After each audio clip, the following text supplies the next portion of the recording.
So the big question is this: how are creators like us, who aren't built for the 9 to 5, for the people who put their passion before them being comfortable, how do we turn that passion into a living that pays the bills and a life that we love? That is the question. This podcast will give you the answers. My name is Noah Mittman, and welcome to Conversations with Creators. Hello, and welcome to another episode of Conversations with Creators. I'm your host, Noah Mittman, and joining me today is Brenda Cumming. Thank you for being on the show. Thank you for inviting me. Appreciate it. Absolutely. So you are very passionate about skincare. Tell me kind of where that started for you.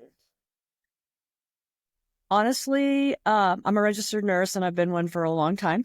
So I've had a lot of trauma, critical care experience for years and years and years in Texas. And then we moved here to Evergreen in 1994.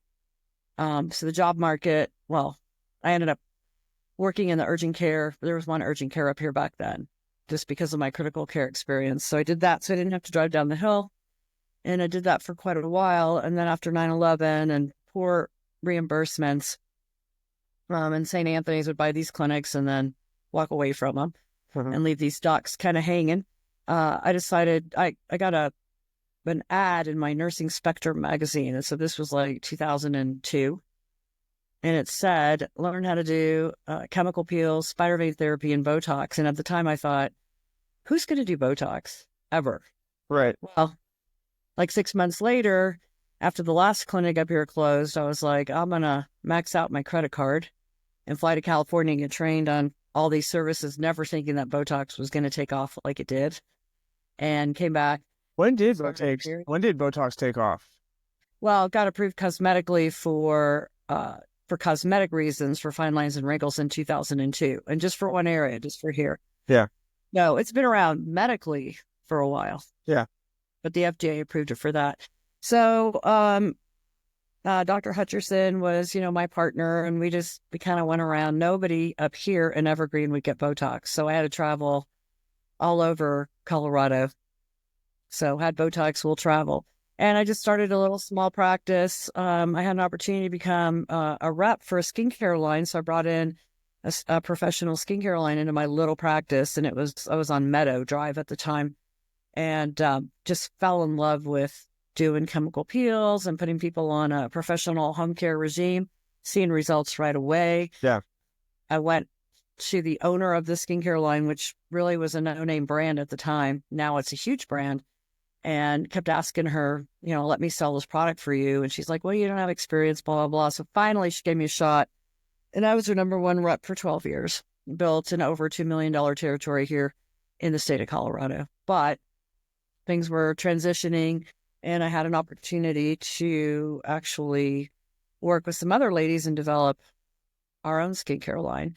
Nice. That happened in about 2012. And we're incorporated in California, but we're all over the world now.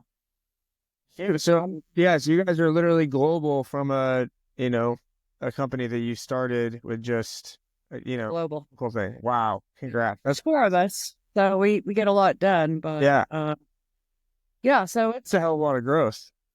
Yep. I mean, the beauty industry is a great business to be in, right? Because none of us want to get old. Right. Yeah, that's the most common thing. That's a big question I get asked a lot on video shoots. Is like, hey, do you have a filter to make me look younger? You know what? I'll have to tell you what really grew the business. Now that you say that, is the pandemic, when people were, all of a sudden Zoom got real popular, right? Right. Zoom for 8 hours a day. I still am. And you start looking at yourself. And actually the male population, that really spiked because they were actually looking at themselves for 8 hours. Yeah. And they're like, man, I need help. And they didn't know how to look into a laptop. They were looking straight down, no light, no nothing. So that really helped. Yeah. That exploded after that. And it's here to stay, because during World War II, women, would save their money for, lipstick and pantyhose. And now it's Botox. Right. Lipstick. They're not going to give it up, even though last year, things were a little flat in my world. They still wanted to save money for their Botox. Yeah. And skincare, which is where it all starts. Right. You have to have a good foundation, because whatever I do, Botox, fillers, laser. You have to have, the skin has to be in shape. Yeah, The best skin is the key. Yeah. I need to remind myself to put baby oil on my face when I'm in the shower. You know what? We have other things we could put you on besides. So I mean, talking about kind of developing the products, what goes into the process of developing a new product from kind of concept to launch?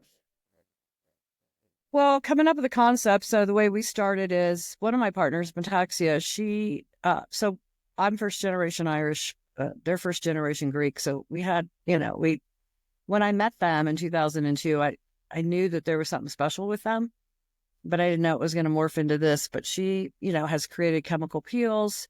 She was known as the West Coast Peel Queen, coming up with all these great combinations, and word got out about her like over in Europe.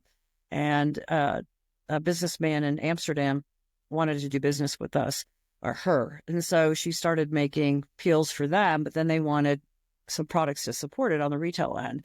And so we just started talking about, because if you combined all four of us in years on how long we've been in this industry, it's been a long time, decades.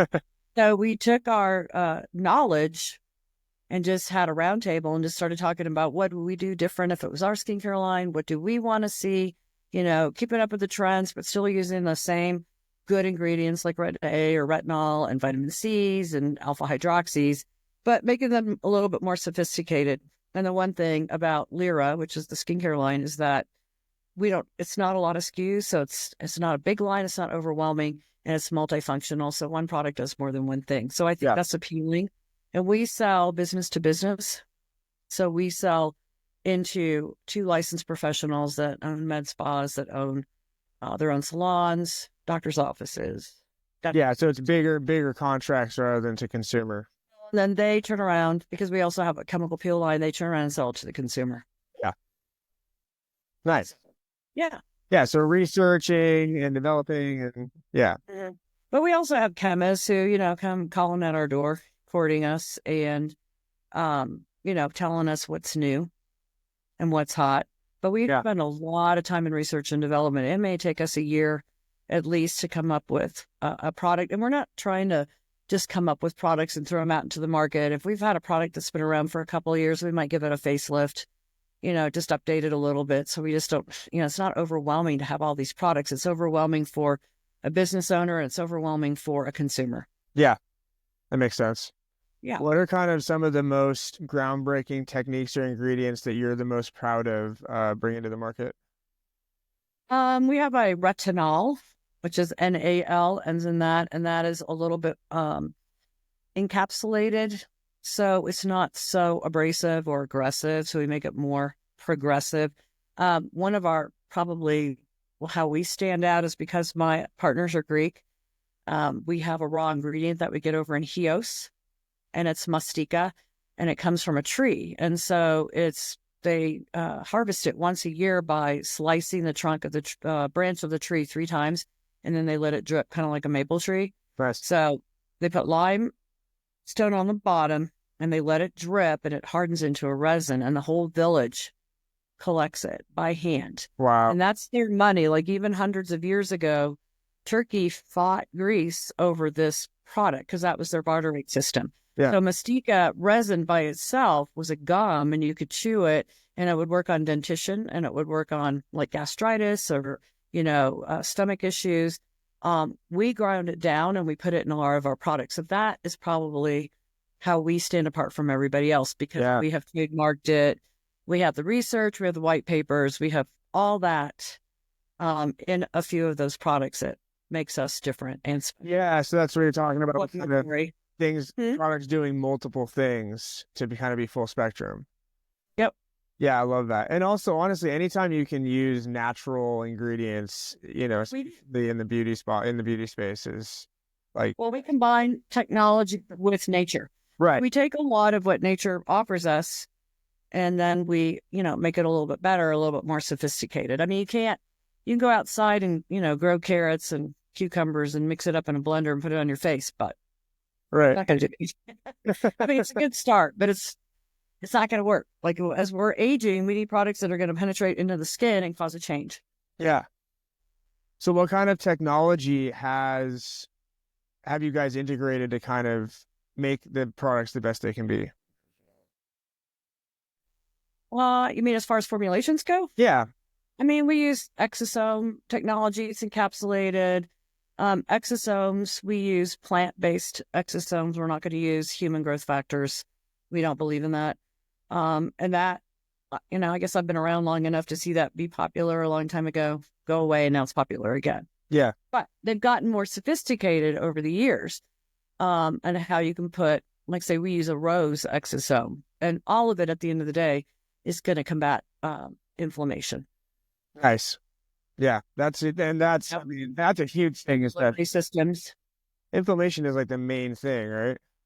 Well, it starts in the gut, actually. Yeah. So, right. True. Yeah. So we're trying to get it, we try at least topically to get it under control. And then for people that don't, because I've done a fair amount of video work in the skincare space, tell people kind of about the implementation of stuff like with needling, with, the ways to get things into the skin that they may not know about. So microneedling has been around for hundreds of years. You can buy a roller on Amazon. You get what you get, right? Yeah. And you can use like a 0.2 millimeter or 0.3 millimeter and roll your skin, which is actually just going to open up your skin a little bit, not even into the dermis, but the epidermis, and then you can apply products. So it's more access.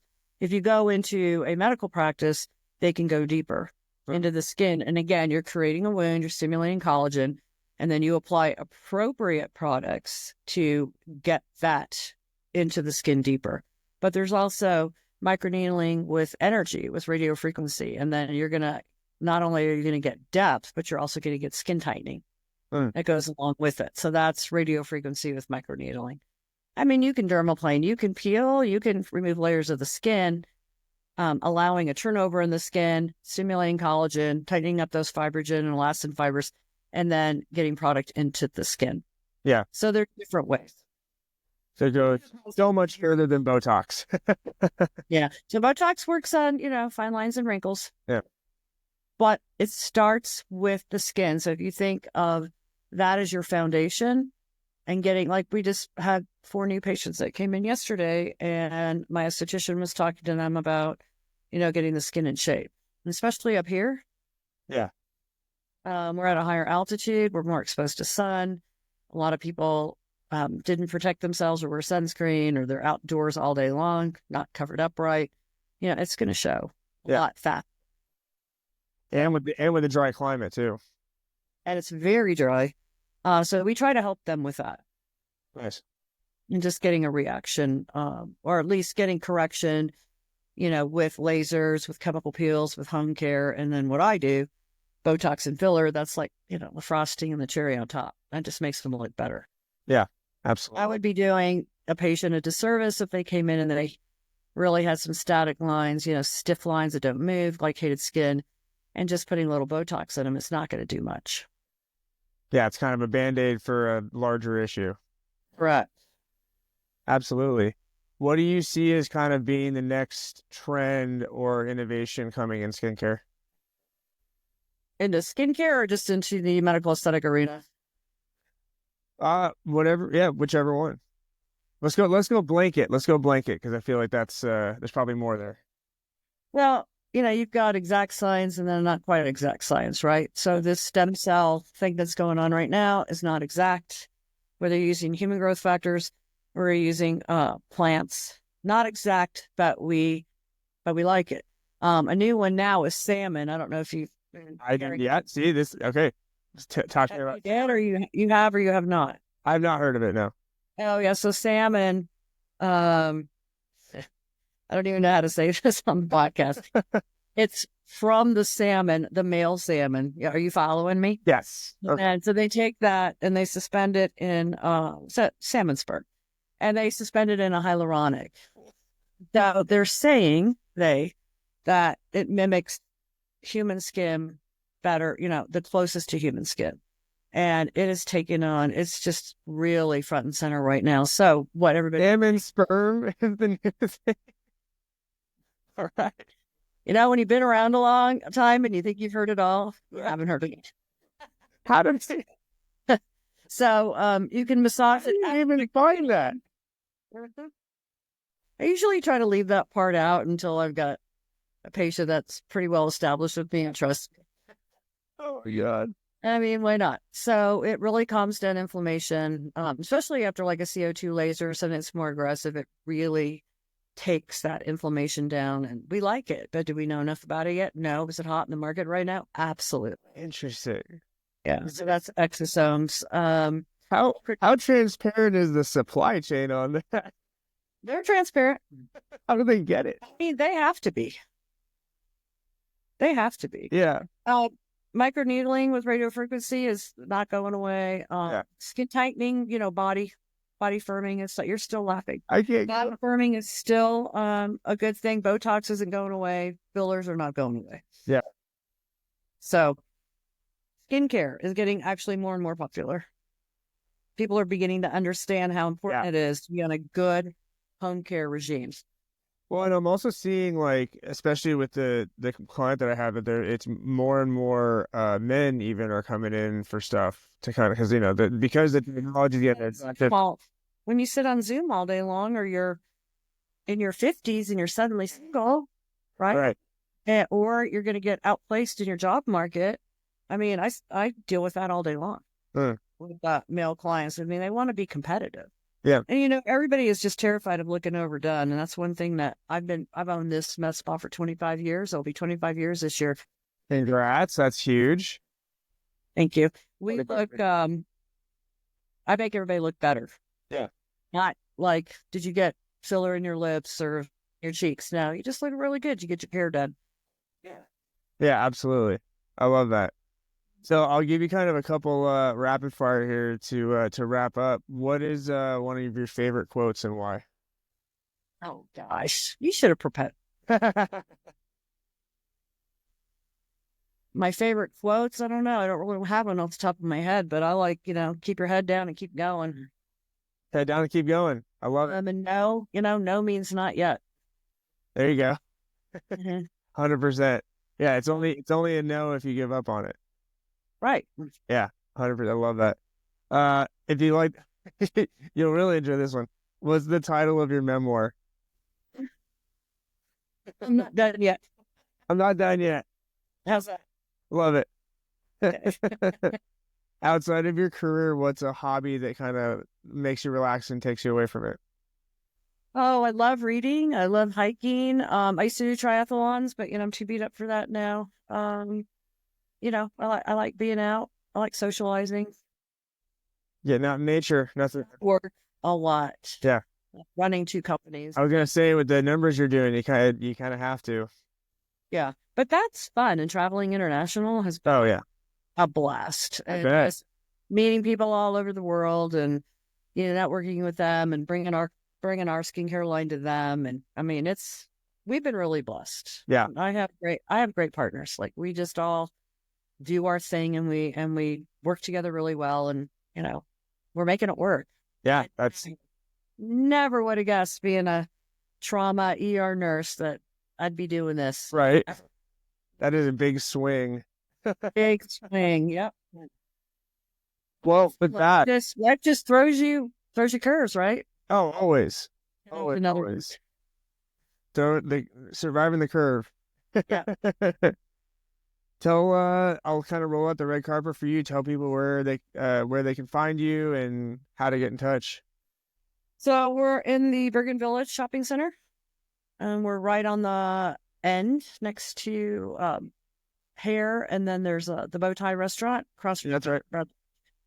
And it says Medi Spa, and I've been here for a long time. Nice. I'm there all the time, and I will say hello. Come say hey. Mm-hmm. Absolutely. Well, with that, for everybody watching and listening, thank you so much, and I will see you next time.